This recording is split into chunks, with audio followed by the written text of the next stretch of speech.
número 6. Irmã Maria, conseguiu estudar a lição? Sim. Sim? Muito bem. E é uma lição que traz aqui um tema que, pelo menos no Brasil, a gente usa muito, né? É verdade. Os juramentos. É verdade. Hoje nós vamos falar sobre os juramentos. O título da lição é a expressão de palavras honestas e o texto se encontra em Mateus, capítulo 5, do verso 33 ao verso 37. Mateus, capítulo 5, ainda no Sermão do Monte, do verso 33 ao verso 37, que diz assim: Outro sim, ouvistes que foi dito aos antigos: não perjurarás, mas cumprirás teus juramentos ao Senhor. Eu, porém, vos digo que de maneira nenhuma jureis, nem pelo céu, porque é o trono de Deus, nem pela terra, porque é o escabelo de seus pés, nem por Jerusalém, porque é a cidade do grande rei. Nem jurarás pela tua cabeça, porque não podes tornar um cabelo branco ou preto. Seja, porém, o vosso falar sim, sim, não, não, porque o que passa disso é de procedência maligna. Bom, na lição de hoje nós vamos ver sobre honestidade, né? Nós vamos ver que, continuando na série de estudos que nós temos feito, em todas as lições, nós vemos que Jesus, havia uma preocupação, uma preocupação dos fariseus, dos escribas, do povo, se Jesus teria vindo para abolir a lei mosaica, a lei que eles seguiam há bastante tempo.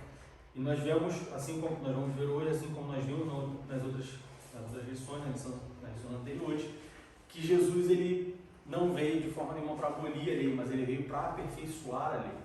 E aí, como nós já vimos nas últimas 5 lições, Jesus ele cita uma lei mosaica, uma lei que o povo seguia, ele falava: olha, vocês fazem isso, eu porém vos digo que. E ele aperfeiçoa aquilo, ele melhora aquela lei, ele dá um entendimento. A ideia de Jesus, como nós já falamos também, é de trazer aquelas pessoas, não só os seus discípulos, mas todos que o seguiam, todos que o ouviam, o entendimento de que, olha, você não tem que apenas cumprir a lei, você tem que saber o porquê que você está cumprindo a lei, você tem que ir mais a fundo, entender qual é a motivação dessa lei. Enfim, e hoje nós vamos falar sobre os juramentos. E os juramentos, jurar alguma coisa, sempre esteve presente na sociedade, desde que a sociedade começa. Se a gente, os acordos de boca, é importante a gente entender isso, que hoje, quando você faz um acordo, por exemplo, se eu quiser vender uma casa, se eu quiser vender uma propriedade, se eu quiser vender um carro, você não faz um acordo de boca, você registra alguma coisa, né? Você faz um contrato. Se eu for vender uma casa, por exemplo, não sei aqui, mas pelo menos no Brasil, você quer vender uma casa, você tem que tirar todas as certidões daquela casa para saber se a casa não tem nenhuma dívida, para saber se o vendedor não tem nenhuma dívida, para saber se o comprador não tem nenhuma dívida. Depois que está tudo certo, você vai lá, você registra um contrato de compra e venda, você tem um termo, você fala: olha, estou vendendo uma casa, lugar tal, tamanho tal, que tem essas características, pelo valor não sei o que, e aí você registra isso num órgão que é o registro de imóveis. Enfim, você tem toda uma burocracia para atestar e comprovar que você vendeu a casa, que você comprou a casa, e que aquilo que você vendeu ou comprou é aquilo de fato que está sendo vendido ou comprado. Eu lembro que quando nós compramos nosso apartamento no Brasil, o processo de registro de imóvel demorou muito para a escritura, e demorou porque caiu a exigência de uma casa decimal na vaga de garagem. Tipo assim, a vaga de garagem era, sei lá, não lembro agora os números, mas era como se fosse algo como 10,0006, 3 zeros. E na escritura, no documento, estava 10,006. Ou seja, não era uma casa decimal, na verdade, era um zero na segunda, sabe? Tipo, era uma parada assim, irrelevante, porque não cabia um cabelo ali, mas tinha que estar de acordo e tal.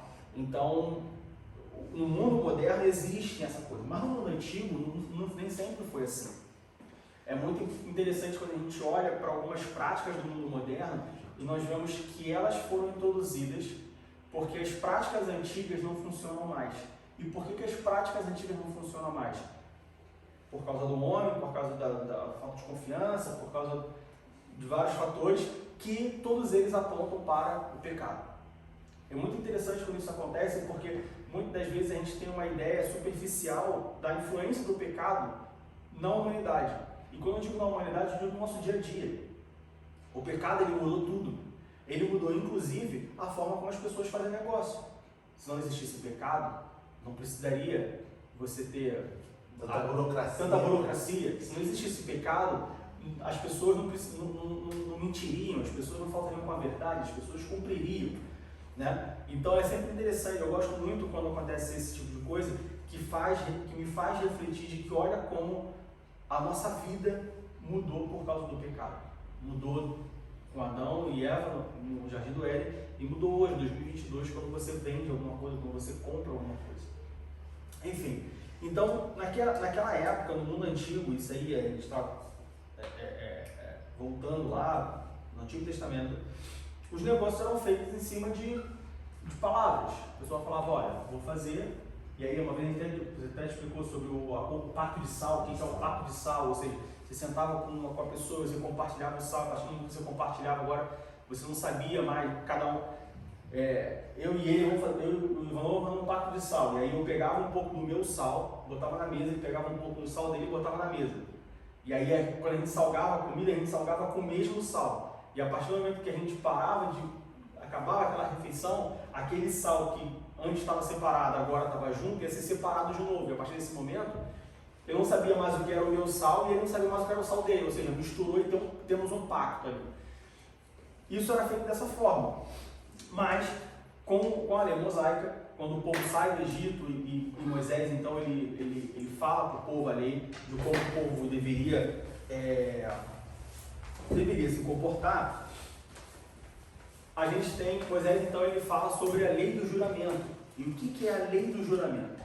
A lei do juramento é uma lei mosaica que ela enfatiza a obrigatoriedade dos juramentos. Ou seja, você tem uma regra para você jurar.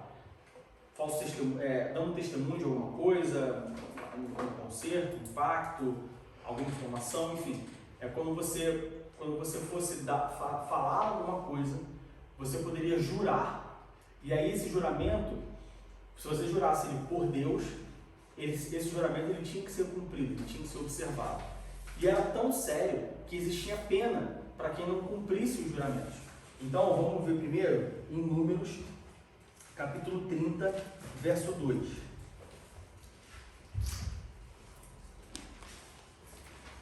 Números, capítulo 30, verso 2.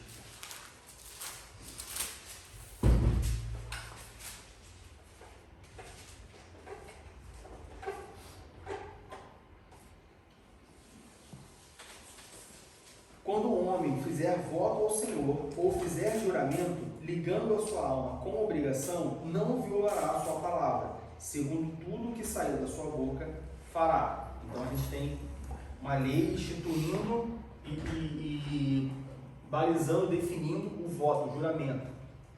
E aí, em Deuteronômio, no capítulo 19, do versículo 16 ao versículo 19, a gente vai ver que no caso de um falso juramento, no caso de não cumprimento de um juramento, de um voto, era passível de castigo.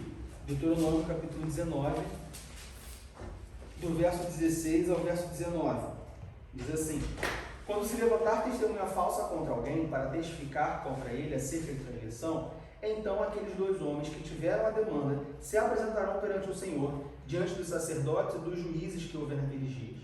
E os juízes bem inquirirão, e eis que se a testemunha falsa, testemunha que testificou falsidade contra seu irmão, far-lhe-eis como cuidou fazer a seu irmão, e assim tirarás o mal do meio de ti. Então, a gente vê que era uma coisa pesada. Quando você jurava no Antigo Testamento, o povo de Israel, quando você fazia um juramento, quando você fazia um pacto, quando você fazia um acordo em nome de Deus, você tinha que fazer, você tinha que cumprir. Era uma coisa muito séria. Era uma coisa tão séria como hoje, por exemplo, se você assinar um contrato, e aí, é até bem diferente, porque hoje quando você assina um contrato, muitas das vezes o próprio assinatura do contrato te dá brechas que você consegue, né, assinando um contrato de alguma coisa, aí tem um advogado que ele encontra uma brecha, não sei o quê, porque o contrato foi assinado no domingo, e domingo não é um dia legal para assinar contratos, legal que eu falo em termos de legalidade, então esse contrato não tem validade, sempre existe uma brecha, sempre as pessoas tendem a procurar uma brecha. E de novo, por que as pessoas tendem a procurar uma brecha? Porque as pessoas olham para os próprios olhos, para o próprio umbigo, para os próprios interesses. Por que as pessoas fazem isso? Por causa da arrogância das pessoas, por causa do egoísmo das pessoas. E por que tem o egoísmo e a arrogância? Por conta do pecado. Então a gente vê que tudo tem origem no pecado. Você quer falar? Pode falar. Seria tipo como nos tribunais, quando você jura dizer a verdade, se você mentir, Isso. você incorre num crime. Você incorre num crime de perjúrio. Exato. Só que hoje em dia, assim, eu não sou nenhum especialista em lei, mas o crime de perjúrio hoje ele não parece ser uma coisa tão grave. Já foi mais grave. Já foi mais grave, tanto que o que mais tem hoje no tribunal é perjúrio. A pessoa jura, mas não fala nada de Bota a mão em cima da Bíblia. Alguns tribunais, se não me engano, nos Estados Unidos, você bota a mão em cima da Bíblia e tal. Exato. Mas tanto a pessoa que faz o juramento ali, que faz aquela testemunha, a pessoa bota a mão ali só por botar. E a pessoa que está ouvindo, enfim, não tem o mesmo peso. É até meio complicado a gente. Não complicado, mas a gente encontrar uma base, um efeito de comparação com o juramento no Antigo Testamento, com o pacto no Antigo Testamento e nos dias atuais. Porque hoje, por mais sério, se você pensar na coisa mais séria que pode acontecer, o que no meu entendimento seria um testemunho diante de um tribunal, né? Uma coisa séria, você não pode mentir. Mesmo assim as pessoas mentem, mesmo assim as pessoas não cumprem, mesmo assim a consequência disso, a punição. Mas será que não é, eu acho que é mais porque se tem um advogado e ele sabe as brechas, ele vai... Pois é. Aí, Ó, ele Pelo orienta, menos no Brasil tem a brecha. tanto que tem a preparação da testemunha. Quando você vai conversa, conversar antes, ó, você fala assim, você fala assado, você fala você é assim. instruído. Se você é instruído a falar uma mentira ou faltar com uma verdade, né? Você tem a mentira e você tem a omissão. Você é instruído a não contar a verdade, a não revelar a verdade, de forma que você não se complique e não seja pego em perjúrio. Então a gente vê como que a mente humana, como que a moral humana está tão decadente por conta do pecado. Você tem uma lei, você tem uma regra, você tem algo para cumprir e você tem um grupo de pessoas que trabalha justamente para burlar isso sem burlar, sem levar. Então, quando a gente olha para o Antigo Testamento, quando a gente olha para a lei mosaica, a gente vê que era uma coisa muito séria. A gente pode ver também Levíticos capítulo 5, do verso 1 ao verso 6. Levíticos capítulo 5.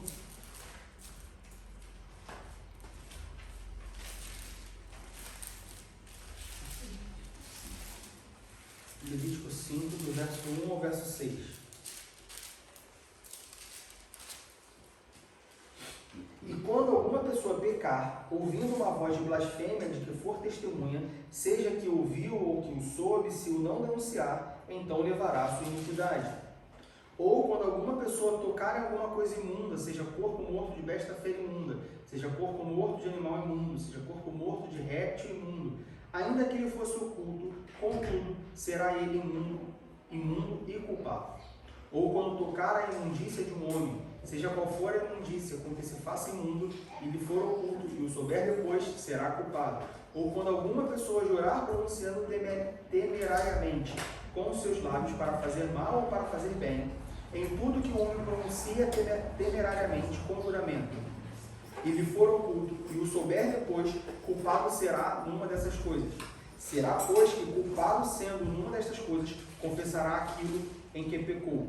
E a sua expiação trará ao Senhor pelo seu pecado que pecou, uma fêmea de gado miúdo, uma cordeira ou uma cabrinha pelo pecado. Assim o sacerdote, por ela, fará a expiação do seu pecado. Ou seja, o juramento no Antigo Testamento, na lei mosaica, o juramento por Deus, o pacto por Deus, debaixo do nome de Deus, ele era tão sério, a violação desse juramento, a violação desse pacto, a violação desse acordo era tão séria, que era preciso um sacrifício pela expiação do pecado. Era imputado o pecado. Ou seja, claro, no Antigo Testamento, na lei sacrificial, a gente tinha diferentes animais de acordo com o seu pecado. Mas você precisava de um sacrifício, porque você era te imputado um pecado se você faltasse com o testemunho, se você não cumprisse um acordo, se você não cumprisse um juramento. Então nós vemos Mas isso que era com as testemunhas ou era quem fazia o pacto? com os dois. Os dois. Se eu fiz um pacto e não cumpri, era me imputado, esse pecado de falso testemunho era me imputado, e eu tinha que fazer um sacrifício. Se eu testemunhasse, a Letícia fez, mas a Letícia não fez. É uma falta de testemunho, de juramento, de pacto, é a mesma coisa. Entende? Então a gente vê como que era sério. A lei do juramento no meio do povo era uma coisa séria, era uma coisa bem observada. E qual era o propósito da lei do juramento? Como eu disse, o propósito ele vem de você resolver um problema que o pecado gerou. Qual é o problema que o pecado gerou? A falta de compromisso das pessoas. A falta de o pecado ele deteriorou a moral humana, e com isso as pessoas se tornaram mentirosas, as pessoas se tornaram egoístas, e com isso as pessoas se tornaram egoístas, as pessoas se tornaram arrogantes, as pessoas se tornaram soberbas, e com essa arrogância, egoísmo e soberba, as pessoas se tornaram mentirosas, as pessoas se tornaram manipuladoras para sempre trazerem, tornarem a situação ao seu favor. Então, por causa disso, foi necessário definir a lei do juramento, a lei do testemunho, para que as pessoas pudessem, para que dessa forma as pessoas pudessem obter a verdade em uma certa situação. Então, sei lá, amanheci aqui e está faltando uma cabra. Quem pegou a cabra? Quem pegou a cabra foi a Letícia. A Letícia fala que não foi ela. Letícia, você jura por Deus? Não, eu juro por Deus. Tá, você pegou a cabra ou não? Não, eu jurei por Deus, eu peguei a cabra. Não, eu jurei por Deus, não peguei a cabra. Ela jurou por Deus, não pegou a cabra, então a cabra não foi a Letícia que pegou. Mas eu acho que foi ela. Mas ela jurou por Deus, ela falou que não foi ela, então não foi ela. Vamos ver quem foi outra pessoa. E aí se fosse, olhou lá na câmerazinha, claro que não tinha câmera de segurança naquela época, mas olhou lá na câmerazinha de segurança e viu que foi a Letícia. Letícia, você falou que não foi você, mas foi você, então está te imputando um pecado, você precisa fazer um sacrifício. Desculpa. Nesse caso, assim, na época da lei mosaica, pode-se até supor que as pessoas próprias levavam a sério, e quando elas juravam por Deus era mesmo verdade. Não se jurava por Deus assim, como se faz hoje em dia. Isso, a gente vai chegar lá. Nesse momento do estabelecimento da lei mosaica, lá no Antigo Testamento, a gente pode entender que sim. Mas, ao longo do tempo, como tudo, isso vai se mudando. E aí, lá em Mateus, no capítulo 23, abre Mateus, capítulo 23, versículo 16 ao versículo 18. Mateus 23, do 16 ao 18.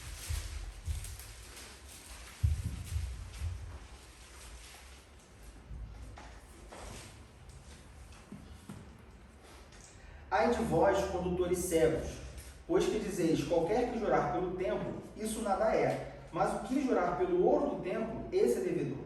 Insensatos e cegos, pois qual é a maior, o ouro ou o templo, que santifica o ouro? E aquele que jurar pelo altar, isso nada é, mas aquele que jurar pela oferta que está sobre o altar, esse é devedor. O que acontece? Bom, nós temos aqui, se for um juramento, se for um pacto, em nome de Deus, a gente tem que cumprir. Porque está escrito na lei mosaica, se a gente não cumprir, a gente é imputado pecado, nos é imputado pecado, a gente tem que sacrificar e tal. Aí tiveram mais e se. Mas e se a gente fizer um juramento, mas não jurar no nome de Deus?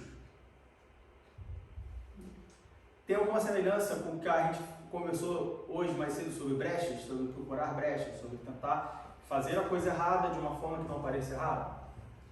Ver como que isso já vem desde sempre. Ou seja, de novo, fruto do pecado, consequência do pecado.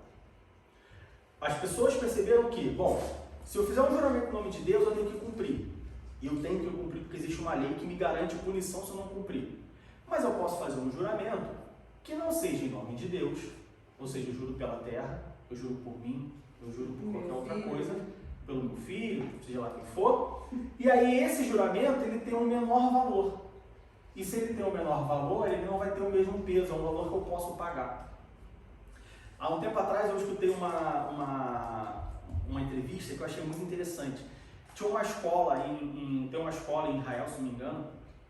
Em Israel, não sei se é em Jerusalém, em Tel Aviv. O que acontece? A escola estava percebendo que os pais que estavam pegando as crianças, não tinha até a hora de pegar as crianças. E eles estavam percebendo que os pais estavam pegando as crianças muito atrasadas. Todo dia acontecia 5 minutos, 10 minutos e tal, não sei o quê. E aí a direção da escola se reuniu e ela falou, bom, vamos fazer o seguinte, vamos estabelecer agora multas para o pai que pegar atrasado. Se o pai chegar 5 minutos atrasado, X de multa. 10 minutos, Y, 1 hora, e pá. No entendimento da escola, quando você começa a punir o atraso reduz. O que aconteceu? Qual foi o resultado? Aumentou chegar atrasado. Por que aumentou chegar atrasado? Porque eles quantificaram o atraso, eles precificaram o atraso. E aí, se o pai ou se a mãe tinha que fazer alguma coisa, mas tinha que pegar o filho, o pai não ia pensar, bom, quanto que eu vou pagar de atraso? Eu vou pagar, sei lá, não lembro o preço, não sei nem qual é a moeda de Israel, mas, se eu atrasar 1 hora eu pago 5 euros? Não, tudo bem, eu pago os 5 euros, chego 1 hora atrasada, mas eu tenho 1 hora a mais para fazer o que eu tenho que fazer. Ou seja, no que eles especificaram os atrasos, o efeito foi um efeito reverso. Porque as pessoas pensaram, bom, eu posso pagar esse preço, então se eu posso pagar esse preço, eu posso cometer essa falta. Foi mais ou menos isso que os... E quase que já deixou de ser falsa. Já não é mais falta. Porque a escola arranjou aí um... Você está pagando, então não é mais falta. Entendeu? Não é mais uma coisa errada, você está pagando por aquilo. Como se você comprasse uma Coca-Cola ou um café. Entende? Então, o que acontece? A escola precificou e teve efeito errado. Que é mais ou menos o que os judeus fizeram. Aqui Jesus fala para os gentios e para os fariseus. É mais ou menos a mesma coisa. Bom, se eu jurar em nome de Deus, se eu fizer um pacto em nome de Deus, esse pacto não pode ser quebrado. Se ele for quebrado, ele tem uma punição. Mas se eu jurar em nome da minha galinha, se eu jurar em nome do meu bezerro, se eu jurar em nome do meu filho, se eu jurar em nome de qualquer outra coisa, se eu jurar em nome da terra, debaixo da terra, não tem nada que me faça, não tem nada que me garanta uma punição sobre isso. Ou se me garante, não pode ser a mesma coisa. Jurar em nome de Deus e jurar em nome da minha cabra não pode ter o mesmo peso, porque Deus é muito maior que a minha cabra. Então, o preço, ou a punição de eu jurar por algo que não seja perante Deus, eu posso pagar, então começa a fazer. Então, o que Jesus fala, vamos voltar lá para Mateus capítulo 5, Mateus capítulo 5, verso 34, que diz: eu, porém, vos digo que de maneira nenhuma jureis nem pelo céu, porque é o trono de Deus. E o versículo 35, nem pela terra, porque é os cabelos de seus pés, nem por Jerusalém, porque é a cidade do grande rei. E versículo 36, nem jurarás pela tua cabeça, porque não podes tornar um cabelo branco ou preto. Quando Jesus fala, olha só, você não vai jurar por Deus, você não vai jurar pela terra, você não vai jurar pelo trono e nem mesmo por você próprio, nem pela sua cabeça, porque você não pode controlar isso, você não vai jurar por nada. Jesus está falando, olha só, não é porque você tem uma lei dizendo que você não pode jurar, que se você jurar você vai, e você não cumprir esse juramento, você tem que fazer um sacrifício, que você vai sair jurando por algo que não esteja coberto na lei. Jesus está falando só, você não pode jurar e ponto. E aí tem uma coisa muito interessante, que quando eu estava estudando essa lição, eu lembrei assim, eu cresci com a minha mãe falando, não pode jurar. Eu falava assim, mãe, eu juro que eu... Não pode jurar. Minha mãe brigava comigo quando eu falava que eu quero jurar. Tem aquele ditado assim, quem jura mente. Quem jura mente, é verdade. Eu jurar, quem jura mente. A gente conhece esse ditado. Fala, Mica. Mas eu acho que isso é bem do ser humano, né? Porque eu noto que não é só no cristianismo, né? Quem trabalha com muçulmano também é a mesma coisa. Quando ele jura, minha amiga já falou, é mentira. Se ele jurar, é porque tá errado. Que o cara tá mentindo. A minha colega fala, jurou! Tem mentira. Exatamente isso. E eu cresci com a minha falando isso. que eu não podia jurar, não podia gerar. E aí, aqui a gente vê Jesus falando exatamente a mesma coisa. Olha só, você não pode jurar. Mas por que Jesus fala para nós, para eles não jurarem? E aí onde que entra a questão que eu sempre falo aqui, e quem me conhece ouve isso desde sempre, que a Bíblia não é um livro de pode e não pode. Por que Jesus fala que não pode jurar? Qual é o problema de um jurar? Se a gente não cumpre, né? A gente não vai ser verdadeiro. Só por causa disso? Fala, Fran. Eu acho que é porque a gente não pode cumprir, a gente não tem controle. A gente pega o controle pra gente mesmo, a gente não deixa o controle nas mãos de Deus, a gente abre mão do controle, de deixar o controle nas mãos de Deus e ficamos autossuficientes. Não, a resposta é um pouco mais na frente. Fala. Eu acho que Jesus disse que não pode jurar, porque quando uma pessoa precisa jurar, quer dizer que a palavra dela não está sendo suficiente. Exatamente. Por que Jesus fala que a gente não pode jurar? Jesus fala que a gente não pode jurar porque Jesus fala só, você não pode jurar porque a tua palavra tem que ser sim ou não. Você não é que você não pode jurar, você não pode jurar porque você não precisa jurar. Você não tem que precisar jurar. O juramento é uma apelação. É uma apelação. O problema não está no juramento. O problema está em você ter que jurar. Porque quando é que você jura? Sou famoso por chegar atrasado nos lugares. Isso é um fato venéreo, é verdade. E aí a irmã Maria fala assim, Diego, só, vai ter aniversário do Danielzinho, só que a gente vai começar às 3 horas da tarde, porque a gente tem hora e tal, é às 3 horas. Mas ela sabe que eu chego atrasado, porque nos últimos, 10 compromissos eu cheguei atrasado. Aí ela fala assim, mas eu preciso que você chegue às 3. Eu falo assim, não pode deixar, irmã Maria. Eu juro para a irmã que eu vou chegar cedo. Por que eu estou jurando?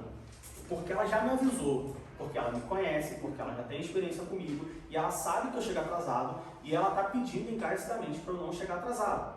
Mas como eu já faltei com ela várias vezes, eu tenho que jurar para tentar dar uma credibilidade a uma coisa que eu vou fazer.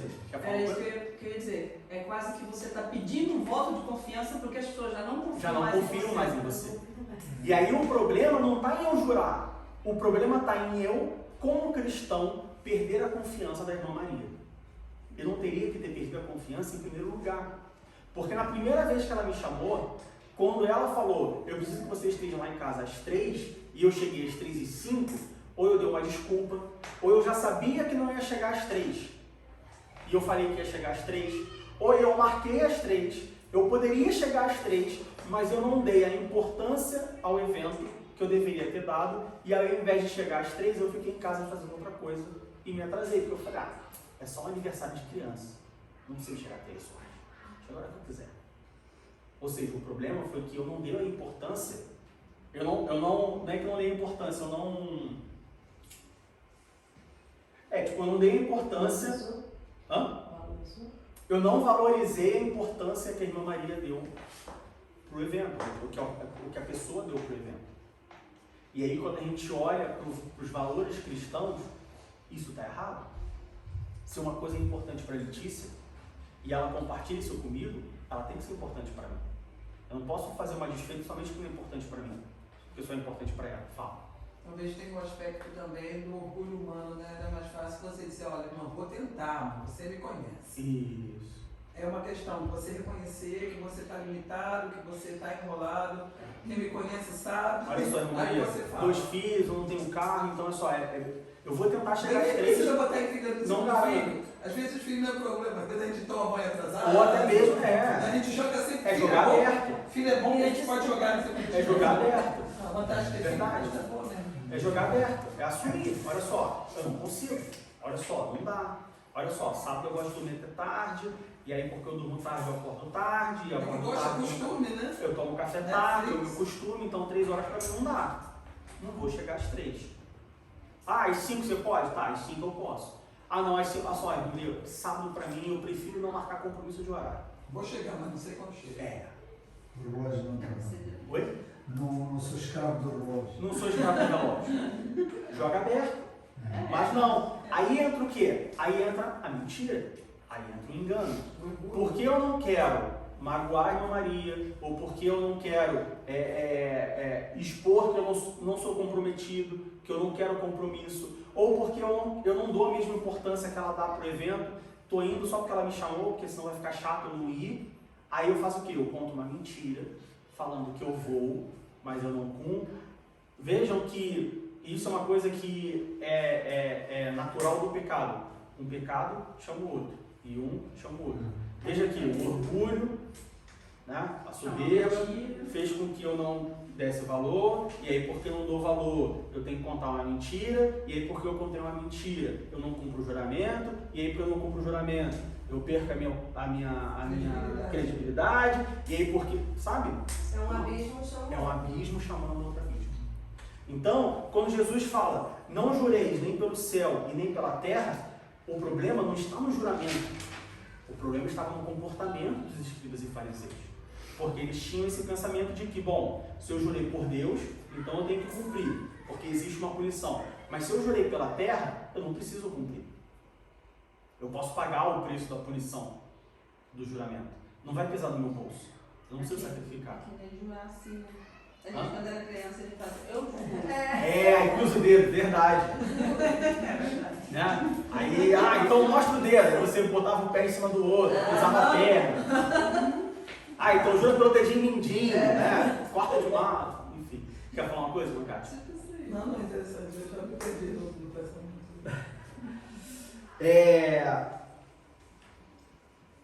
Então, o problema não era o juramento, o problema era a atitude.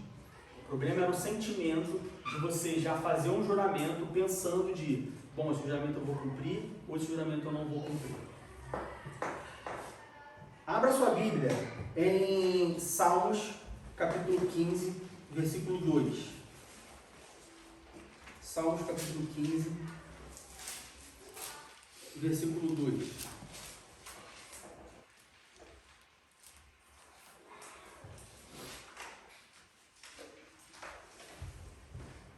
Versículos 1 e 2. Senhor, quem habitará no seu tabernáculo? Quem morará no teu santo monte? Aquele que anda em sinceridade e pratica a justiça, e fala verazmente segundo o seu coração. Agora abra ainda em Salmos, capítulo 24, versículo 4. Capítulo 24, versículo 4. Aquele que é limpo de mãos e puro de coração, que não entrega a sua alma à vaidade, nem jura enganosamente. Provérbios, capítulo 8, versículo 7. Provérbios, capítulo 8, versículo 7.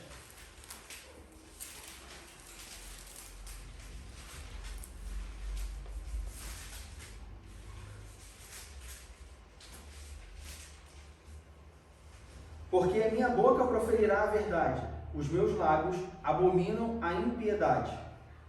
E por último, Malaquias capítulo 2, versículo 6.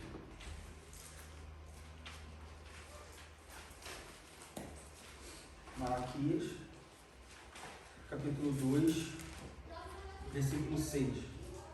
A lei da verdade esteve na sua boca, e a iniquidade não se achou nos seus lábios. Andou comigo em paz e em retidão, e apartou a muitos da iniquidade. Nós lemos... Né? Porque Malaquias não teve. Estou folheando aqui. Quando eu achei, você já estava.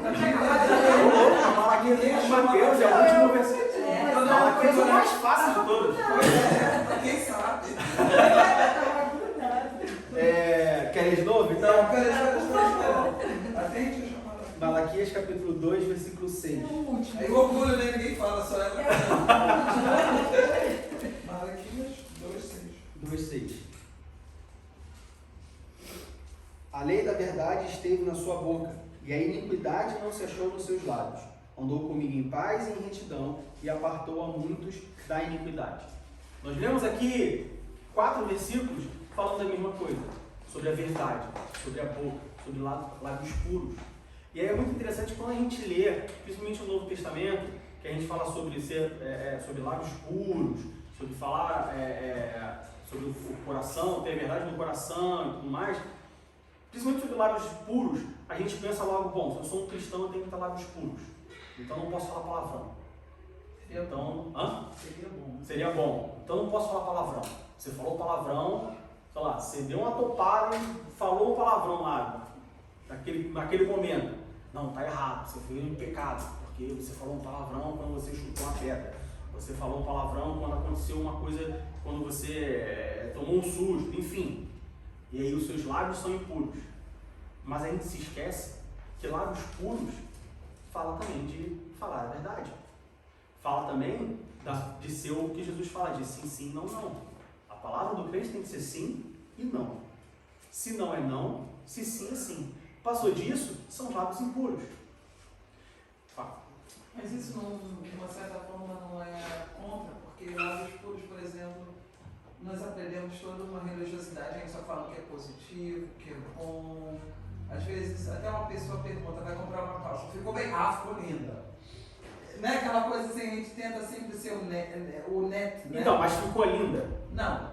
Então, o lábio está impuro. Então, Mas você vem do também Deus mas a gente é educado até mesmo de sempre ser positivo, de sempre dar aquele Então, sorrisinho. mas vê que isso dá uma brecha para o legalismo?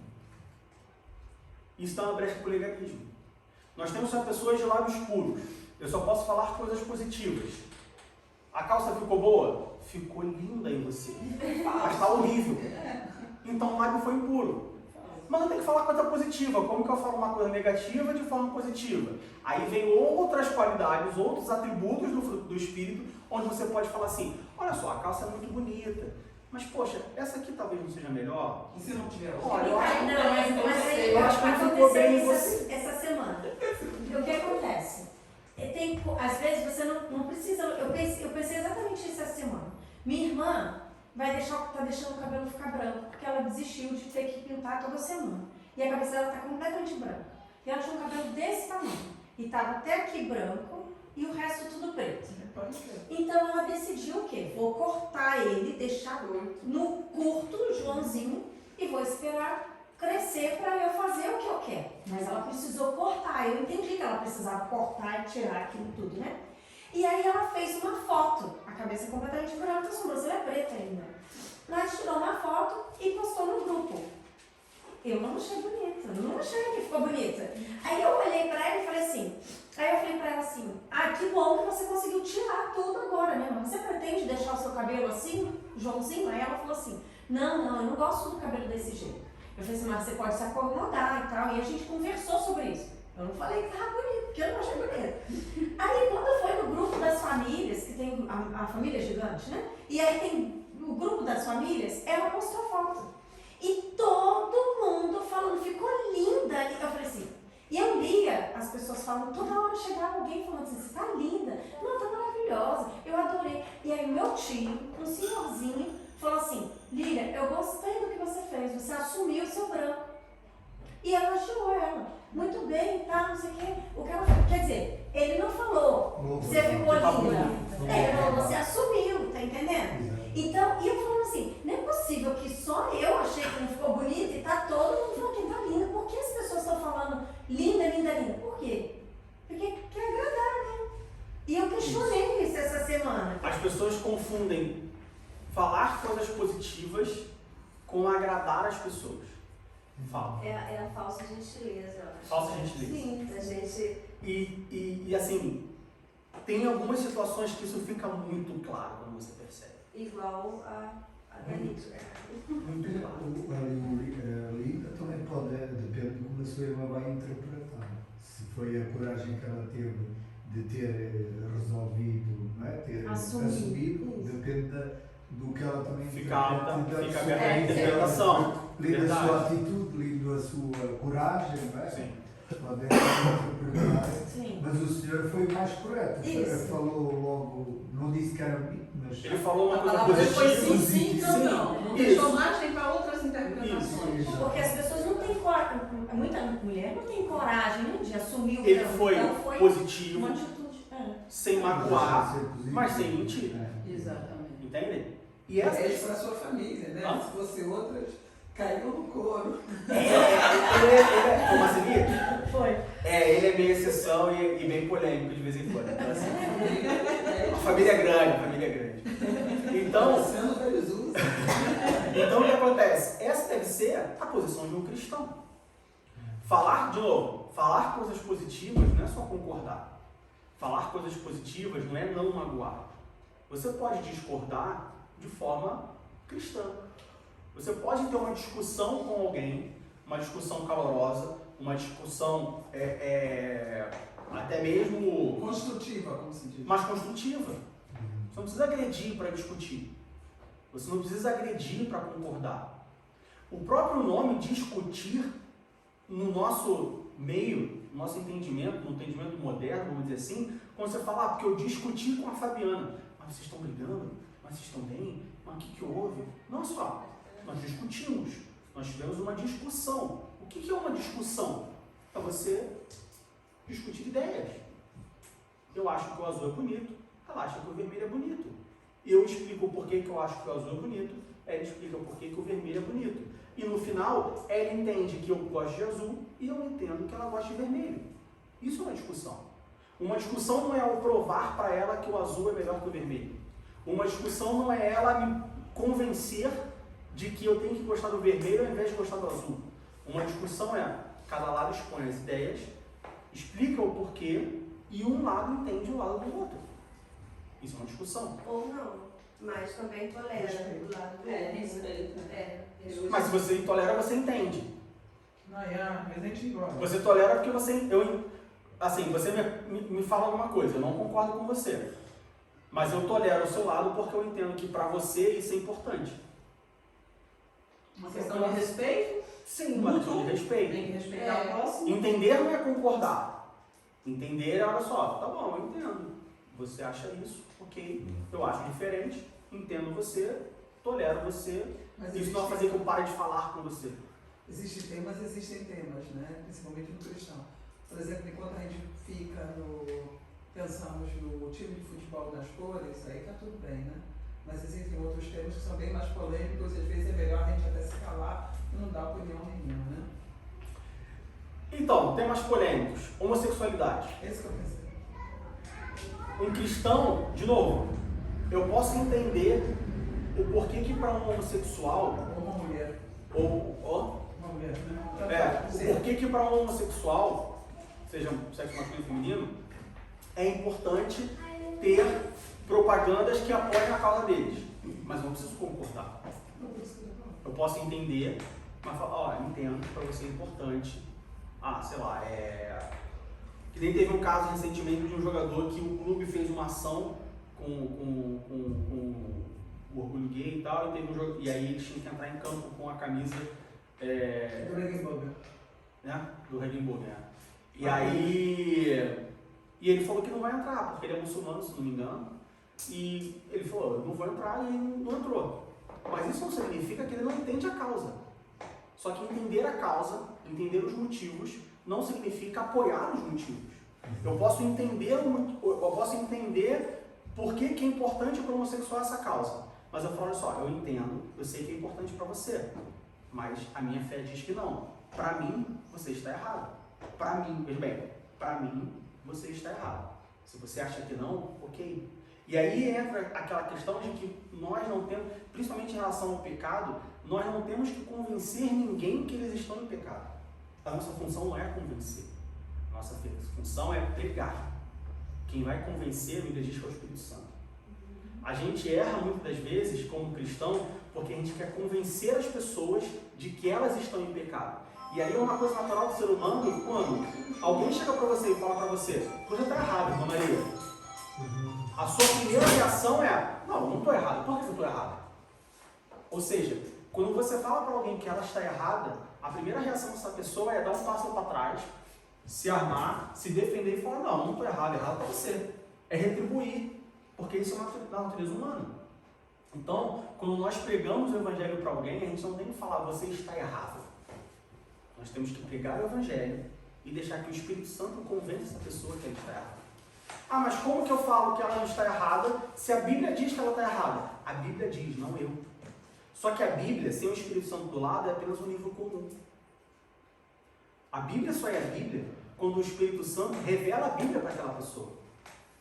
Então não adianta eu falar para ela, olha só, a Bíblia diz que você está errada. Eu preciso apresentar o Espírito Santo para que o Espírito Santo diga para ela, olha, está errado.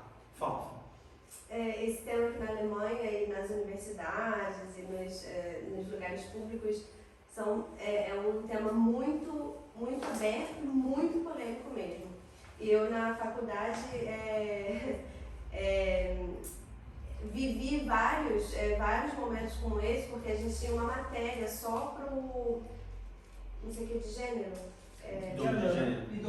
Ideologia de gênero. Só para ideologia de gênero. E teve, tipo assim, era obrigatório, né? Eu fui numa aula e aí fiquei lá sentada e uma discussão, e eu entrei na discussão, sou cristã, e aquela coisa.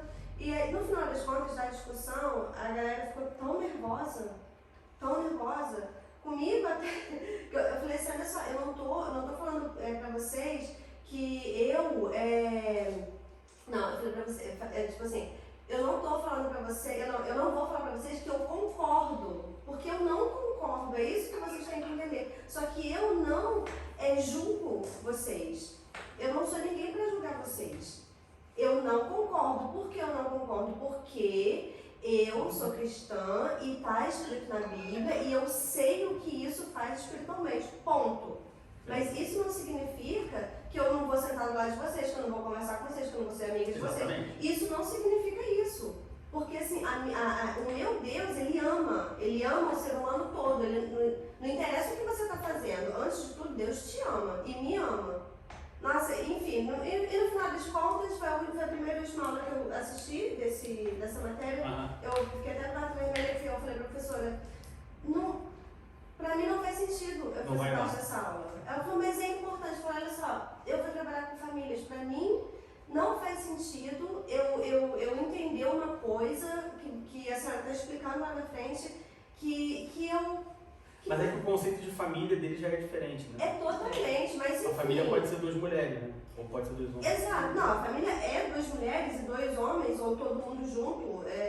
Esse é o intuito de família deles, né? É uma comunidade, né? E foi o que eu falei pra ela, falei, desculpa, mas eu não vou participar. Aí veio o professor-chefe da nossa turma, aí, tipo, eu não participei, eu falei que eu não ia participar e puxei um bonde, né? Uma galera foi junto. E foi meio polêmico no semestre. Imagino. Mas enfim, aí eu não participei porque não. Mas como que a igreja, tipo assim, se chega aqui, uma lésbica, um gay, como que a igreja tem que reagir? Tipo assim, vamos supor que naquele dia o pastor começa a agredir com palavras, eu vou dizer, começa a falar e ele se sente agredido. Pregar sobre. E aí como que faz? Porque então, se você diz o papel da igreja é acolher, é amar. Isso. Mas não Tolerar. Não aceitar, né? O papel da igreja o papel da igreja é cumprir o papel de Deus. Sim. O que Deus faz? Deus ama o pecador, mas abomina o pecado. Deus fala assim, Letícia, olha só, eu te amo muito. Você é muito importante para mim. Você é tão importante para mim que eu dei o meu filho para morrer no seu lugar. Mas se você quiser ficar perto de mim, você tem que parar de pecar. Você tem que se afastar do pecado. Porque eu não tolero o pecado. Esse é o papel da igreja. O problema é que o papel da igreja hoje está se invertendo, onde ele não ama o pecador, mas não tolera o pecado. Ele não tolera o pecador. Entende? Fala. Deixa a Ricardo falar comigo que ele não estou comigo. Eu acho que também não é assim. O problema é que cada um de nós que se converteu e talvez não tenha sido uma igreja, a gente sabe que é um processo, né? Então, muitas vezes o pessoal gosta daquela igreja show, né? O cara chega e dá aquela caída e a partir de agora, sem toda uma doutrina. E eu acho que o processo não é assim. Quanto mais você se chega perto da luz, aquilo vai te... Porque se ele me perguntar por que uma pessoa está nesse caminho também, são vários problemas, muitos foram... a gente pode ir a Z dos problemas, mas eu acredito que a palavra, como diz, é como a luz da aurora, que vai brilhando mais até se fazer dia claro. Isso. Eu conheço testemunhos, e uma vez eu ouvi, eu não conheço, mas de um senhor que ele era travesti no Rio de Janeiro, lá no Caixa, que é carioca, né? Andava de saia de paetê, e ele se converteu e mudou, e ele era pai de família e era um homem íntegro na igreja. Quer dizer, Deus tem foi um processo. Sim. Eu acho que a gente tem que acreditar Toda nesse conversão é um processo. E quem faz, como você diz, é a Nenhuma conversão é imediata. Peraí, Diego. Como assim nenhuma conversão imediata? Nenhuma conversão é imediata. Porque o que é uma coisa imediata? É uma coisa na hora. Isso é uma coisa imediata. Você acende uma luz e a luz acende na hora. Não. A luz não acende na hora. Ela demora um tempo para acender. Só que ela é muito rápida. Toda conversão é um processo. Só que esse processo pode ser muito rápido a ponto de você achar que é instantâneo, ou esse processo pode ser um processo lento e demorado. Mas nada é instantâneo. Tudo precisa de um tempo. A própria Bíblia diz isso. Há tempo para tudo. Inclusive para você se converter. Só que, de novo, algumas conversões são instantâneas. Como a conversão de Paulo, por exemplo. Foi instantânea, entre aspas. Mas teve um tempo ali. Só que foi muito rápido. Ele ficou mesmo assim 3 anos, Né? ficou cego, 3 dias, depois ficou 3 E anos. outra coisa, ele nasceu na palavra, né? Ele conhecia tudo aquilo, foi tempo de reconhecer aquilo que ele Isso. conhecia. Mas leva um tempo. Toda conversão leva um tempo. Às vezes rápido demais, às vezes mais demorado. Mas toda conversão leva um tempo. Bom, voltando para o assunto da lição, que não é homossexualismo, né? Voltando. Abra sua Bíblia em Provérbios capítulo 18, versículo 21.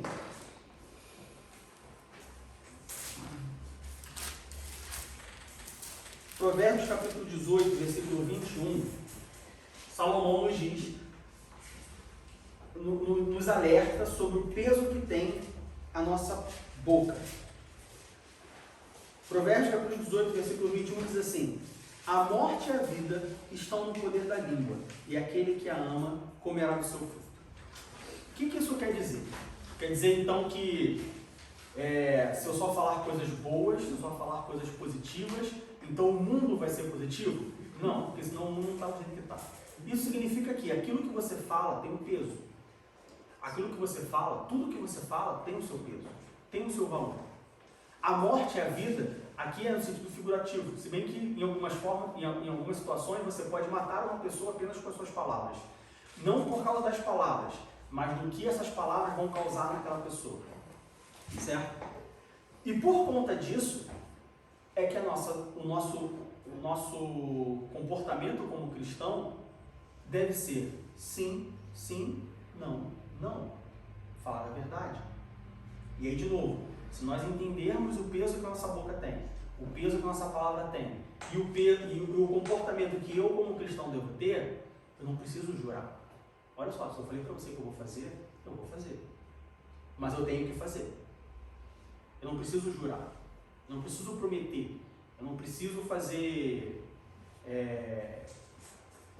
fitinha. Não preciso botar fita no dedo. Não preciso de pulseira do Senhor do Bom Fim para... Não, olha só. Se eu falei que sim, é sim. Uma vez eu falei com a minha mãe sobre fitinha do Bom Fim, né? Eu achava legal ter a fitinha. Eu via as pessoas com as fitinhas coloridas e achava maneiro. Em si, Legal, porque as fitinhas já estavam lá há um tempo e já não tinha mais escrito nada. Até que a fitinha é para... Eu faço a fita para quando eu peço uma coisa para o Senhor do Bom Fim e eu coloco a fitinha e quando a fitinha arrebentar, vai se cumprir. É para isso. Mas não funciona. Não, aí quando eu falei a mãe, a mãe falou assim, Não funciona. mas por que você precisa de uma Propaganda fitinha? enganosa. Vai gastar fita. Você precisa de uma fitinha se você pedir para o santo. Mas se você pedir para Deus, você não precisa de uma fitinha. Porque Ele vai cumprir. Deus não precisa de uma fitinha para te lembrar de que Ele vai cumprir o que Ele te prometeu. Ele vai cumprir. Por isso que crente não usa fita. E eu falei, entendi, é por isso que crente não usa fita. Porque eu não preciso de fita. Mas se eu fazer uma fita e fazer um propósito com Deus? Mas você não precisa de fita. Para me lembrar. Porque é tanta coisa que você no seu dia a dia e às vezes Não você tinha meses às coisas, vezes, você não lembra? às vezes, É isso que eu ia falar. às Se vezes- você precisa de alguma coisa para te lembrar, Não. um propósito que você fez com Deus, então tá suspeito. Quer dizer que aquilo não é tão importante pra você. É a mesma coisa do jurar e do sim ou do propósito. não. Eu digo, vamos supor, eu faço com o propósito de que eu vou orar, que eu vou ler a palavra naquele determinado horário, Aham. porque eu tenho essa dificuldade de tipo assim. Mas a tua palavra não tem que ser sim, sim, não, não. Sim. Se você falou assim, Deus, Eu vou orar todo dia às 2h37 da manhã. A sua palavra é sim. A sua palavra é fita. A sua palavra é fita. Sim, É a eu tenho dificuldade, porque, tipo assim, em outras coisas eu sou bem alinhada. Eu sou bem assim, às vezes eu tenho que me punir pra mim fazer. Mas eu tenho essa dificuldade, tipo assim. Você não, todos nós. É, isso que eu ia falar. Nossa, Você também Mas tem. eu será que eu tenho que escrever alguma coisa? Eu passei por isso, uma colega de trabalho que veio da Bulgária, e a gente vê que essas coisas do mundo não é só no Brasil, né? Ela trouxe da Bulgária uma fita para todo mundo para fazer um pedido sobre saúde, que é uma tal da santa lá da Bulgária, que tem que fazer, e depois joga o negócio, a fita numa árvore, e você vai ser de saúde. Eu achei aquilo muito estranho. Eu falei, eu como crente eu não posso fazer uma coisa dessa. E eu fiquei enrolando, e todo mundo usou a fita e eu não, né? Porque eu falei, eu não posso. É tipo assim, aquela coisa, não posso, né? E eu vejo o que seria mais importante se eu fosse você, eu colava um aparelho na porta, no quarto onde eu durmo, todo dia orar, ao invés da fita, entendeu? É uma Mas se eu ponho alguma coisa na parede, assim, eu acho que tanto faz, assim, eu acho que o valor. Então, o meu conselho seria, assim, qual é o problema da fita? Qual é o problema, não só da fita, mas qual o problema de qualquer objeto relacionado ao seu relacionamento com Deus? É você... Adorar mais ele. Tipo assim, eu idolatrar aquela coisa. Mas nem bem idolatria, porque você não vai adorar a fita, mas é como se fosse uma dependência, você jogar a dependência da fita. Você tira o compromisso de você, e você, não na fita, mas no objeto. Você tira o compromisso de você e você coloca no objeto. E aí vai chegar um ponto que você vai estar tão dependente do objeto que você acha que é por causa do objeto. Vira um amuleto, né? Vira um amuleto, isso aí. Vira um amuleto. E aí a gente tem vários exemplos. A gente tem igreja, por exemplo, que coloca o copo d'água em cima do rádio, da televisão. Aí tem a flor. Aí tem a água do Rio Jordão. A água do Rio Jordão é igual a qualquer outra água do mundo. A gente brinca que a minha avó tinha uma água que a gente chama de água santa. Que é a água benta. Não, é como a gente ia falar benta porque é católica, a gente fala que era santa.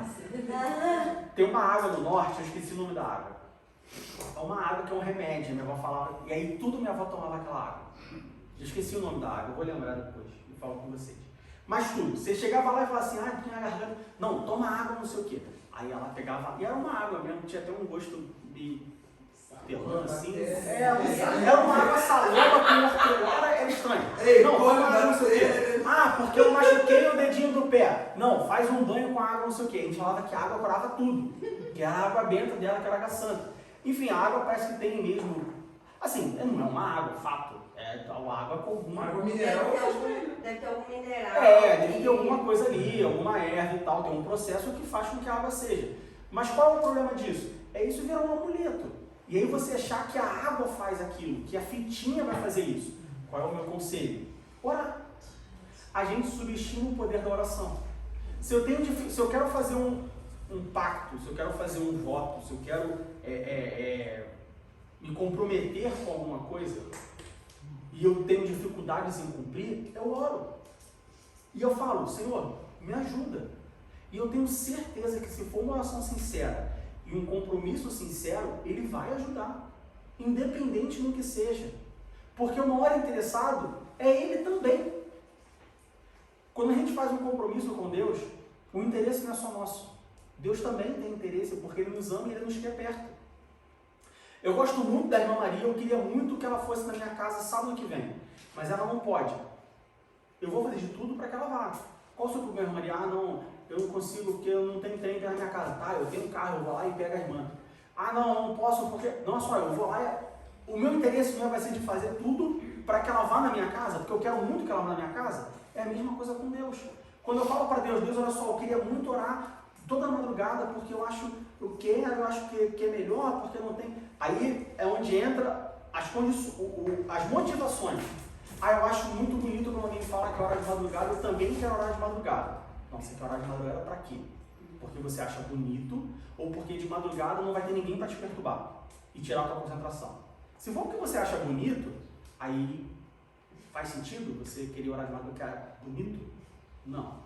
Então, se for uma motivação sincera, pode ter certeza que essa motivação, esse desejo também vai estar no coração de Deus e Ele vai te ajudar com isso. Mas eu acho que nesse ponto o ritual ajuda muito, né? Às vezes você pode até achar que é bonito, mas mesmo assim Deus te abençoa, você vai de madrugada, porque é o ritual. Aquela Eu não diria que é o você ritual, eu diria que é o já- compromisso. É igual subir um monte. Subir um monte não está no monte, está no compromisso. Quando você sobe um monte, você está colocando no seu coração a disposição de, primeiro, subir um monte. Você tem um esforço físico para ir. Segundo, você se isolar. Quando você sobe, quando você se isola, você busca mais. Quando você busca mais, as coisas acontecem. Mas não é um monte. Você subiu um monte, você subiu a montanha, você entra no teu quarto, é a mesma coisa. A diferença é que quando você sobe um monte, vou subir um monte, o que faz? Eu nunca subi. Já subiu? Eu já sou. Quando tu sobe um monte, tu faz o quê? Se prepara. Se Se prepara. prepara. Primeira coisa que você faz é se prepara. Não, eu vou subir um monte, eu vou me preparar. Aí você passa a semana se preparando. Você passa a semana se santificando. Você passa a semana se consagrando. É matemática, 1 mais 1 igual a 2. Vai acontecer alguma coisa no monte. Mas se você tiver a mesma preparação, a mesma consagração, a mesma santificação para o sábado de manhã no teu quarto, vai acontecer a mesma coisa, porque o Deus é o mesmo. Então o problema do ritual é igual aos amuletos, é igual aos objetos. É você colocar a tua fé naquilo, no ritual, no amuleto, no objeto. Esse é o problema. Fala, Fran. Irmã Maria, eu queria falar antes já. Agora voltando naquele tema, quando a irmã Letícia estava falando. Eu, no princípio, há muitos anos atrás também, eu queria fazer oração de madrugada, só que é aquela coisa, né? Quando a vontade não está no coração de verdade, a coisa não acontece. Eu colocava alarme, porque eu precisava de alarme, mas nem com alarme eu estava fazendo. Então, assim, aí eu comecei a sentir o peso, porque eu criei um compromisso e não estava cumprindo com o meu compromisso, até mesmo eu colocando alarme. Aí eu senti o peso da culpa e eu orei pedindo perdão também e pedi a Deus para me dar a vontade para que eu não precisasse sequer de colocar alarme. Mas assim, a minha experiência foi, enquanto aquilo não está dentro do meu coração de verdade, não vai acontecer. Foi o que eu... Fala também, Fran. Eu tava, a gente falando assim de fitinha e de amuleto, essas coisas que a gente pode ver, né? Aí eu lembrei de Hebreus 11, no Hebreus 11:1, né? Ora, a fé é o firme fundamento das coisas que se esperam e a prova das coisas que não se vê, que se não veem. Aí no versículo 6 está escrito, ora, sem a fé é impossível agradar-me, porque é necessário que aquele que se aproxima de Deus creia que Ele existe e que é galardoador dos que o buscam. Assim, aí eu pensei, na verdade, a gente não precisa de amuleto, não precisa de fitinha, não precisa de nada, porque se a gente tem a fé em Deus, a gente sabe, mesmo não enxergando, mesmo não vendo aquilo ali, a gente vai sentir. Então a gente vai sentir a necessidade, pela fé a gente sente a necessidade de que a gente precisa ler, precisa orar, precisa, né? Eu creio muito que o Espírito Santo, quando a gente faz esse tipo de... Não é nem propósito, quando a gente sabe, tipo assim, todo cristão tem que ler a Bíblia todo dia e tem que fazer devocional. Eu sou uma daquelas que eu tento também, sabe? E não consigo, não, assim, às vezes eu não consigo, mas, e todo dia, só que todo dia, o Espírito Santo fala assim, ó. Então, tipo assim, eu não consigo dormir sem ler. Mesmo não parando 1 hora inteira para orar ou para meditar na palavra, eu preciso ler, porque o Espírito Santo, ele nos avisa. Então, assim, talvez pra gente, sei lá, tipo assim, um mecanismo, né? O Espírito Santo lembrou, você está fazendo uma coisa, o Espírito Santo lembrou de você fazer alguma coisa, de você orar, de você falar com ele, começa a orar, simplesmente em espírito, ou louvar um louvor. Eu faço isso em casa, tipo, tô fazendo comida e pensei, caraca, hoje eu não parei para ler a Bíblia de manhã. Tá, então eu vou louvar, eu vou conversar com Deus, e assim vai, porque aí é um hábito, eu acredito que seja assim, né? Porque quando a gente, se eu tiver um amuleto ou um papel lá na minha frente, aquilo vai me estressar de uma tal forma, eu acho que eu piro. Vai ter o efeito reverso, né? Faz o efeito reverso. Então, assim, é Mas fé mesmo. eu diria o papel só no início e depois, assim, automaticamente eu vou fazer sem ele. Parece um pouco daquela lista Assim, do Dudu, né? Se o papel vai te ajudar, ok. Mas aí é naquela questão do perigo que você corre. Você corre o perigo de o papel no início te ajudar e depois ele se tornar um amuleto. E aí a bênção vira maldição. Entende? É igual a gente começou estudando na semana passada. Ah, eu posso assistir pregação de outro lugar, na internet? Pode, claro que pode. Mas quem você está assistindo? Dependendo de quem você estiver assistindo, do que a pessoa estiver falando, aquela bênção vai se tornar maldição. Então assim, eu quero colocar uma fitinha, um dedinho mindinho para lembrar de orar. Isso vai te ajudar a lembrar a orar? Tudo bem, eu acho. Aí voltando na questão do eu concordo, eu entendo, mas não concordo. Eu entendo que a fitinha no dedo vai te ajudar a orar. Não concordo, acho que você tem outros meios de obter o mesmo resultado. Mas se vai te ajudar, tudo bem, mas cuidado. Porque depois você pode passar só a orar se tiver com a fitinha. E aí você gerou uma dependência numa fitinha, você tem um amuleto. E sem aquele amuleto, aí então aquele amuleto é a chave, ou é o elo de ligação do seu relacionamento com Deus, aí tá errado. A gente vê isso também, nessa história, os católicos têm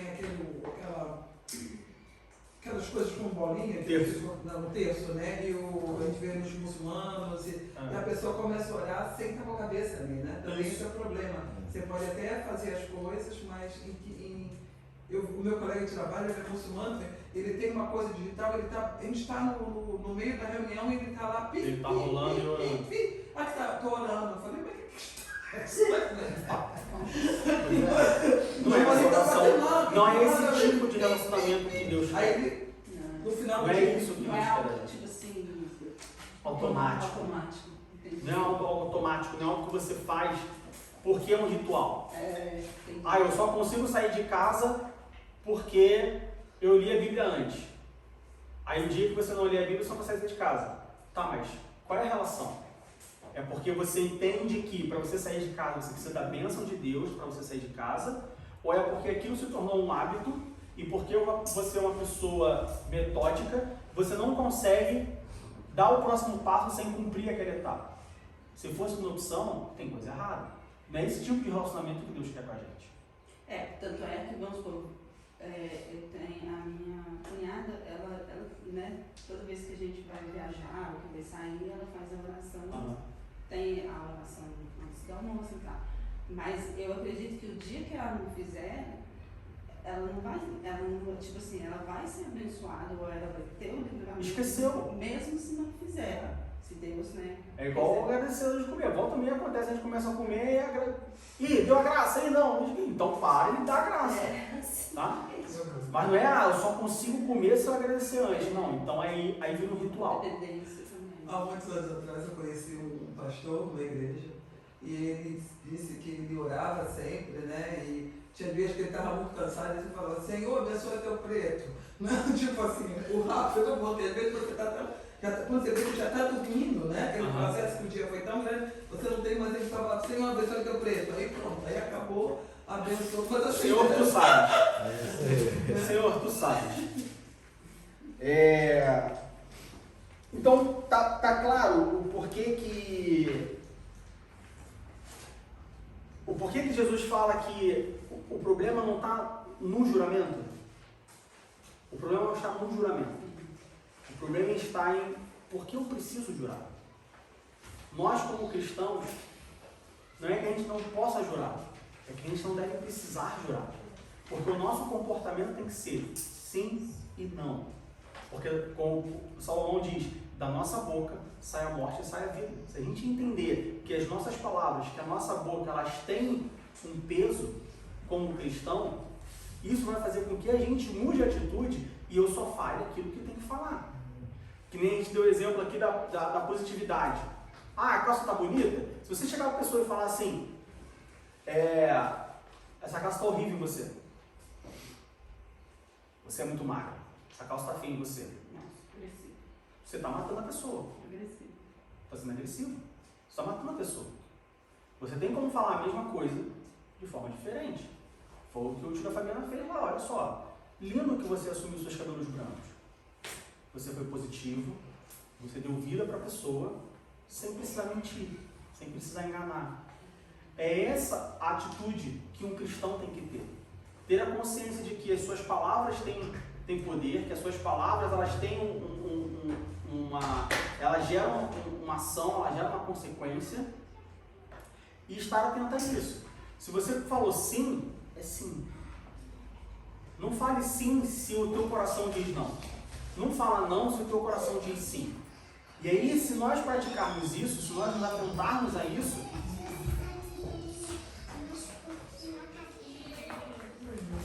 se nós atentarmos para isso, a gente não precisa jurar. Se nós atentarmos a isso, a gente não precisa prometer.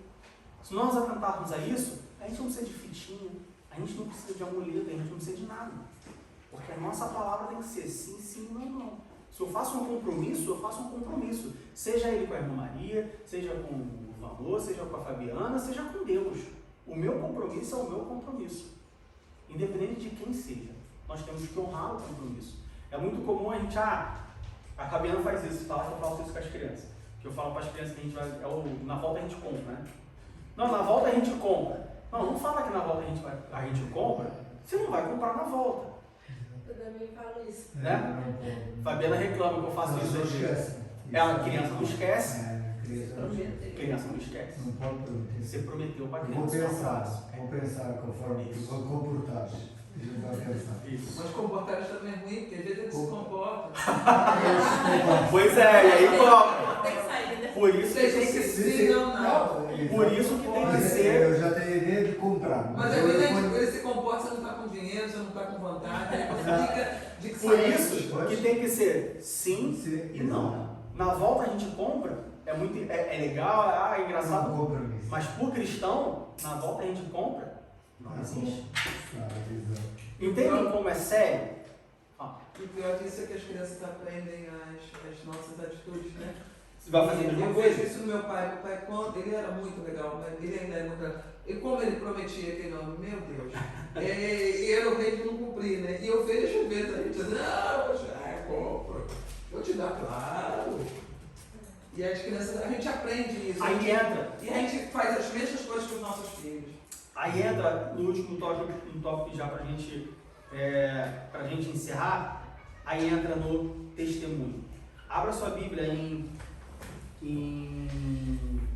Provérbios capítulo 21, versículo 8, e depois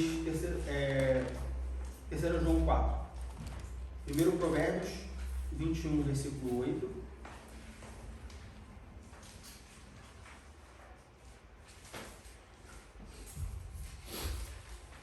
Que diz assim: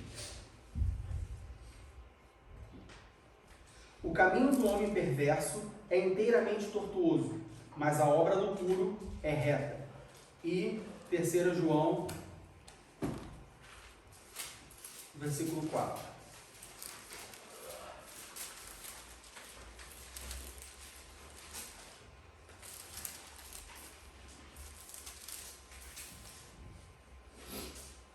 Não tenho maior gozo do que este, o de ouvir que os meus filhos andam na verdade. O crente a boca do crente falar sim, sim, sim e não, não, não tem a ver só com o crente. Não tem a ver só comigo. Não tem a ver o meu relacionamento com Deus. Tem a ver com o meu testemunho.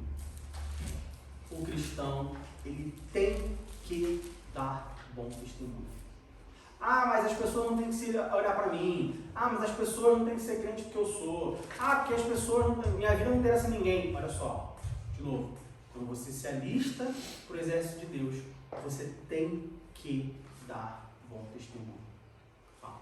Uma das partes mais interessantes que eu achei aqui na revista desse tema é quando está aqui falando do tempo de honestidade com nossas palavras, aí diz assim, na vida daquele que o Evangelho já entrou, houve transformação plena, pois o mesmo busca não apenas curar o sintoma da doença do pecado, mas também prevenir. Isso. Quando eu li essa parte, assim, me chamou muita atenção na hora. Não é só a cura, é a prevenção. Nós temos que dar bons testemunhos.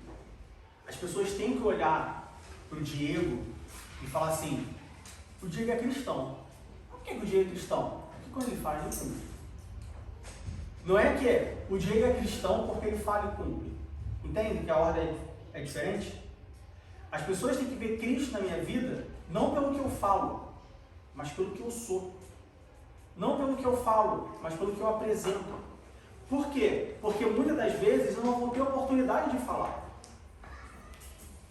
Mas as pessoas vão ter oportunidade de me ver. Por isso que o nosso coração tem que ser sim, sim, não, não. É por causa do testemunho. Lá em 1 Coríntios, em 2 Coríntios, se os irmãos forem ver, Paulo ele diz que vai visitar, mas acontece várias coisas e ele não visita algumas igrejas. As pessoas começam a duvidar de Paulo. E aí Paulo senta ali e fala assim, mas vocês estão falando isso de mim por quê? Vocês não me conhecem? Vocês não sabem quem eu sou? Você não vê meu testemunho? Será que eu posso chegar e falar assim, por que você está duvidando de mim? Você não sabe meu testemunho? Todas as vezes que eu falei que ia fazer, eu não falei que eu não fiz? Será que eu posso falar isso? Acho que não. Mas deveria poder. Como cristão, nós temos que dar testemunho. Por que a igreja hoje, igreja com I maiúsculo, sofre tanto? E a gente estava conversando sobre isso essa semana. Por causa do testemunho. Pessoas não vêm à igreja por causa do testemunho. Pessoas não se convertem por causa do testemunho. Pessoas rejeitam a Deus, pessoas rejeitam a Bíblia, pessoas rejeitam a igreja por causa do testemunho. Pessoas acham que crente é homofóbico por quê? Não faz sentido um crente ser homofóbico, porque a Bíblia diz que nós temos que amar uns aos outros, independente do pecado. Deus, ele ama. Se Deus ama o pecador, por que a igreja não vai amar o pecador? Mas por que o mundo atrela igreja com homofobia? Por causa do testemunho. Nós temos que dar testemunho. Ser cristão é dar testemunho todos os dias. Não é só no domingo. Todos os dias. Em todas as atitudes. E aí, se a gente entender isso e viver isso, a gente vai ver que fica muito mais difícil a gente conciliar uma vida de testemunho com falar mentiras. Aí eu volto lá no início. A gente não precisa jurar. A gente tem que falar sim, sim, não, não. Se eu for sim, sim, não, não, se eu for verdadeiro, se eu for fiel às minhas palavras, se eu realmente entender isso, o meu testemunho vai ser muito mais fácil. Porque eu não vou precisar na minha cabeça ficar, não, peraí, o que eu falei sobre isso? Eu falei que ia, eu tenho que dar testemunho, então eu tenho que inventar, sabe? Fica muito mais complexo, fica muito mais difícil você conseguir dar testemunho se você tiver que toda hora inventar alguma coisa, tiver que fazer alguma coisa para poder cobrir aquele testemunho que você tem que dar. Eu acho que o mais importante também nessa coisa de dar testemunho e ser honesto e tudo nesse tema é que a gente tem que entender que o nosso compromisso é com Deus e conosco, né? Tipo assim, a gente tem que parar com essa coisa de eu vou chegar atrasado, fulano vai ficar chateado, e não sei o quê, e o que eles vão pensar, porque eu acho que assim, eu tenho esse problema na escola bíblica dominical, né? Eu fico, caraca, eu vou chegar atrasada, não sei o quê, aquela coisa toda. Só que assim, hoje meu irmão assim, sabe, vou chegar atrasada, eu falei assim, o senhor sabe, tô indo mais cedo que eu posso, e assim, o meu compromisso é com Deus. É o compromisso que eu tenho, meu compromisso é com Deus, não é com o professor, tipo assim, sabe? E às vezes a gente falha muito nisso, pensar, nossa, eu tenho que ir rápido porque eu não posso chegar atrasado, eu tenho que fazer isso, e a gente acaba esquecendo a essência, o verdadeiro compromisso que realmente é essa honestidade, é o que a gente... Entendeu? Sim, entendi. Só toma cuidado que, sim, o seu compromisso é primeiramente com Deus, depois com você.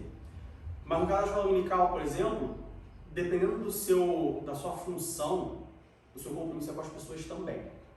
Sim. Tá? Eu sou professor de escola dominical, eu não posso chegar atrasado. Não, isso... meu compromisso é com Deus, eu não posso. Você é professora do departamento infantil, você não pode chegar atrasado. Por quê? O seu compromisso é com Deus? É com Deus. O seu compromisso é com você? É com você. Mas o seu compromisso é com as crianças.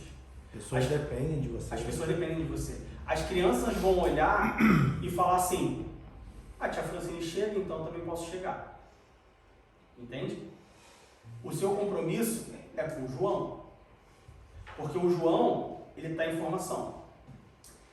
O João, ele, se ele olhar para você e ver que você chega atrasado, ele automaticamente vai criar a ideia de que tudo bem eu chegar atrasado na igreja. A minha mãe chega. Durante muito tempo, na verdade, eu cheguei aqui em 2016, durante 30 anos da minha vida, chegar cedo na igreja era uma coisa extraordinária. Por quê? Porque eu cresci vendo os meus pais chegarem tarde na igreja.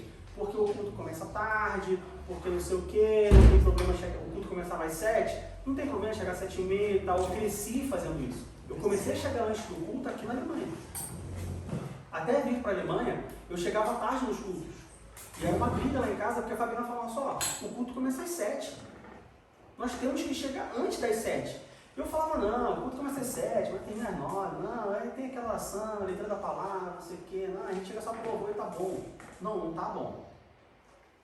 Porque as pessoas olham para mim, os meus filhos olham para mim, os meus alunos olham para mim. Então, assim, sim, o seu compromisso é com Deus, mas dependendo da visibilidade que você tem, do cargo que você ocupa, da função que você tem, outras pessoas dependem de você. Aí entra o peso da responsabilidade. Quem muito é visto, muito é cobrado. Entende? Por isso que quando alguém fala assim, eu quero trabalhar na igreja. Você quer trabalhar? Então senta aqui, olha só. Trabalhar é isso. Que bom, isso. Aí você fala assim, então é por isso que eu não quero trabalhar na igreja. Só que a Bíblia diz que nós somos chamados para servir. Quando você aceita Jesus como seu Salvador, você se alista para o exército.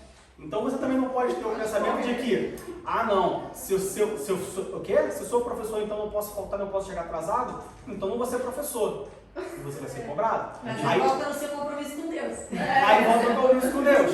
Aí quando chegar lá no julgamento do trono branco, Deus vai falar assim, por que você não me serviu? Aí você vai falar o quê? Não, veja bem, Deus, olha só, eu não te servi, porque eu aprendi que se eu servisse eu tinha que chegar na hora. E eu não podia chegar na hora. Mas isso é um compromisso comigo. Tá vendo como que é um ciclo? Minha cara tá queimando, mas tudo bem. Amém, né? Amém também, porque serviu pra mim também. Serve pra todos. Vocês acham que eu quero estar aqui todos os domingos de manhã? Eu espero que sim.